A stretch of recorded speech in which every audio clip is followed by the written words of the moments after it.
Hello friends, రేపటి complete episode ఇప్పుడు ఈ వీడియోలో చూడండి. ఇక లక్ష్మి పడిపోతుంటే సిద్ధు పట్టుకొని, ఏమైందక్క, నేను చూస్తుంటే ఎందుకో ఆందోళనగా ఉన్నట్టు అనిపిస్తుంది. శివునికి బిందె నీళ్ళు ఎందుకు సమర్పిస్తున్నావక్క? అంటే నీ బాధను ఆ శివునికి చెప్తున్నావు కదా. అయినా అక్క నీ బాధను శివుడు తీరుస్తాడా? చెప్పక్క చెప్పు. నీ బాధను ఎవరికైనా పంచుకుంటేనే కదా నీలోని బాధ కాస్త తగ్గిపోతుంది. మరి నీ బాధ ఏంటో ఈ తమ్మునికి చెప్పు. తమ్ముడు, నీకు మొన్న చెప్పాను కదా నా బిడ్డకు పెళ్లి సంబంధం కుదిరిందని.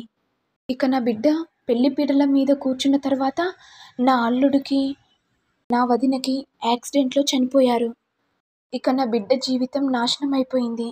ఇప్పుడే నా బిడ్డను చాలామంది కుజదోషం ఉందని ఎక్కిరించేవాళ్ళు. ఇప్పుడు బయటికి వెళ్తే చాలు నా బిడ్డను చూసి ఇద్దరిని మింగింది.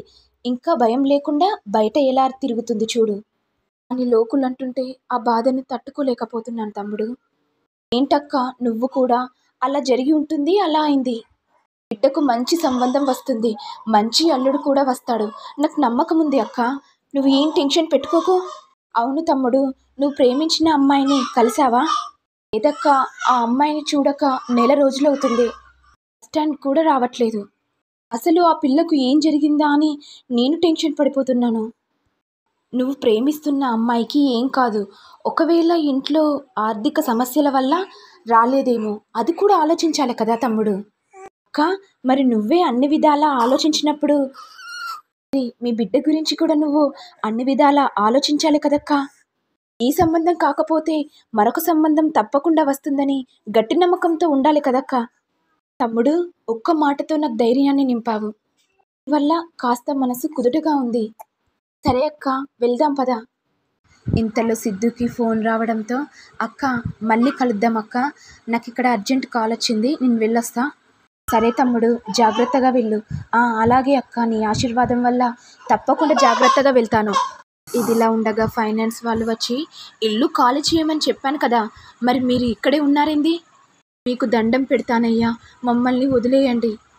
ఏ ముసల్దానా, అయినా నిన్ను ఎవ్వరు కాపాడలేరు, ఇక్కడి నుంచి వెళ్ళు, లేకపోతే ఈ ఇంటినే కూల్చేస్తాం అనే ముసలవ్వను కింద పడేయగానే ఇంతలో సిద్ధు వచ్చి రౌడీలను చితకబాదుతాడు. ఏంట్రా, ఏమనుకున్నారు? ఈ సిద్ధు ఉన్నంత వరకు అమాయకపు ప్రజల మీద చేయి చేసుకుంటే ఈ సిద్ధు ఊరుకోరు. పేద ప్రజలకు ఎప్పుడైనా సరే సహాయం చేస్తాడు. అది మీరు మర్చిపోయారా? అబ్బో, లాజిక్లు బాగానే మాట్లాడుతున్నావు కదా, ఏమో అన్నావు కదా. నీ పేరు సిద్ధా? సిద్ధులాగానే బాగానే చెప్తున్నావు. మేము కూడా లాజిక్లు ఇస్తాం. రౌడీలు, ఈ సిద్ధు అనే అబ్బాయిని చితక్కొట్టండి, కాళ్ళు చేతులు విరిచి ఒక్కొక్క పాటు నాకు ఇవ్వండి. ఇక సిద్ధు రౌడీలను కొడుతుంటే అతను భయంతో తలదించుకుంటాడు. ఇంతలో సిద్ధు రౌడీలను చితకబాదుతుంటే తులసి చూస్తుంది. ఇంతలో అక్కడున్న చుట్టుప్రక్కన వాళ్ళు, పాపం ఆ ముసలావిడకి ఒకే ఒక్క ఇల్లుంది, కానీ దాన్ని కూడా వీళ్ళు లాగేసుకుంటున్నారు. ఇదంతా తులసి విని సిద్ధుయే రౌడీ అని అనుకుంటుంది.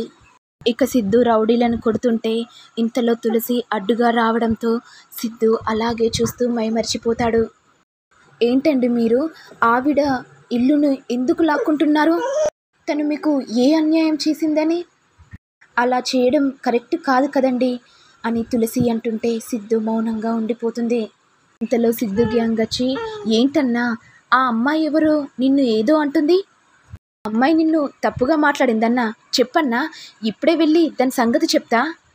రే, ఏమనుకుంటున్నావురా? ఆ అమ్మాయేరా నా లవరు, వాటర్ గర్ల్. నీకు ప్రతిరోజు చెప్తాను కదా, ఒక వాటర్ గర్ల్ అనే అమ్మాయిని చూశానని.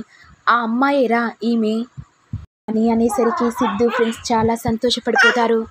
ఇదిలా ఉండగా జయ్య ఏమో జాను గురించి ఆలోచిస్తూ ఉంటాడు. ఆ అమ్మాయిని చూస్తే తెలీదు, ఎందుకో నా మరదల్లా అనిపిస్తుంది. జాను అనే అమ్మాయిని అలాగే చూస్తూ ఉండాలనిపిస్తుంది. నేను ఆ అమ్మాయి ప్రేమలో పడిపోయానా?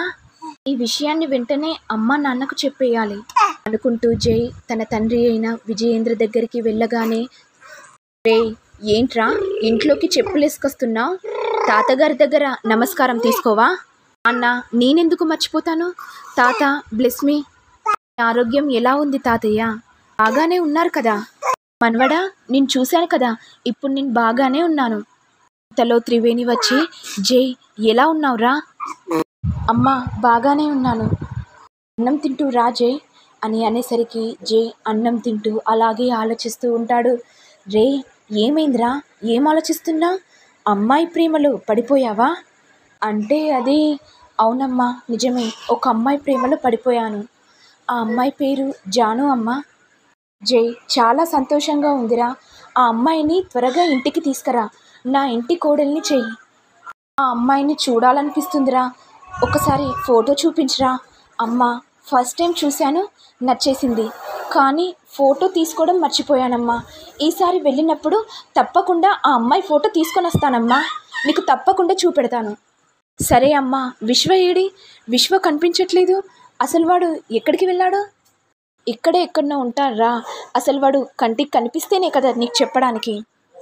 ఫ్రెండ్స్ అని చెప్పి బయటనే తిరుగుతారా, ఇంటికి కూడా రాడు. మరి విశ్వాజయ్ ఒకే అమ్మాయిని ప్రేమిస్తున్నారు, మరి ఏం జరుగుతుంది అనేది నెక్స్ట్ ఎపిసోడ్లో చూడాలి. మరి మీకు వీడియో కనుక నచ్చినట్లయితే లైక్ చేయండి, షేర్ చేయండి, సబ్స్క్రైబ్ చేయండి. Thank you all.